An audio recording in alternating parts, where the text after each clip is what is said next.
Quelle est la seule blague qui a démoli ton amitié? Je me souviens encore de ce jour précis, le jour où tout a basculé entre elle et moi. Nous étions inséparables depuis le lycée, toujours à rire des mêmes absurdités et à partager nos secrets les plus fous. Mais parfois, une seule phrase suffit à tout détruire, et je n'avais jamais imaginé que ce serait une blague. C'était un après-midi ensoleillé à Paris. Nous étions assises sur un banc du jardin des Tuileries, profitant d'un moment rare de calme entre nos cours et nos jobs. Elle avait ce sourire espiègle, celui qui annonçait qu'elle allait dire quelque chose d'inattendu, et j'étais prête à en rire. Je ne savais pas encore que ce sourire allait être la dernière image que j'associerais à notre amitié. Elle a commencé à raconter une blague. Au début, c'était banal, un jeu de mots sur nos profs, puis soudain, elle a glissé vers quelque chose de plus cruel, quelque chose de personnel que je lui avais confié sans jamais imaginer qu'elle l'utiliserait contre moi. C'était censé être drôle, et je l'ai d'abord prise comme telle, mais plus elle poursuivait, plus le ton devenait méprisant.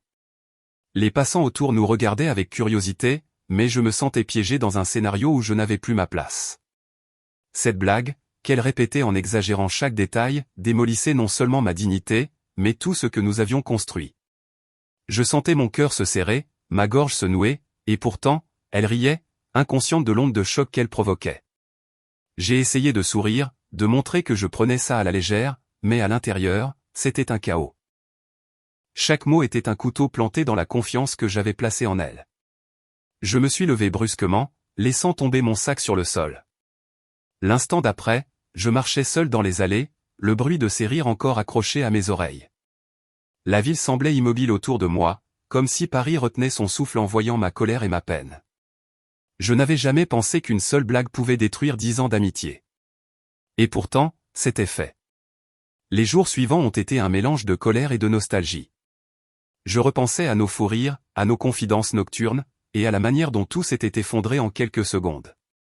J'ai compris que certaines amitiés sont fragiles, que certaines personnes ne savent pas mesurer la portée de leurs mots. Et surtout, que parfois, la frontière entre humour et cruauté est invisible jusqu'à ce qu'on la franchisse. Je ne lui ai jamais pardonné cette blague. Chaque fois que je passe près du jardin des Tuileries, je me rappelle ce banc, ce sourire, et la leçon douloureuse que j'ai apprise, certaines amitiés ne survivent pas à un éclat de rire mal placé. Mais cette douleur m'a aussi rendue plus prudente, plus consciente de qui mérite vraiment de rester dans ma vie.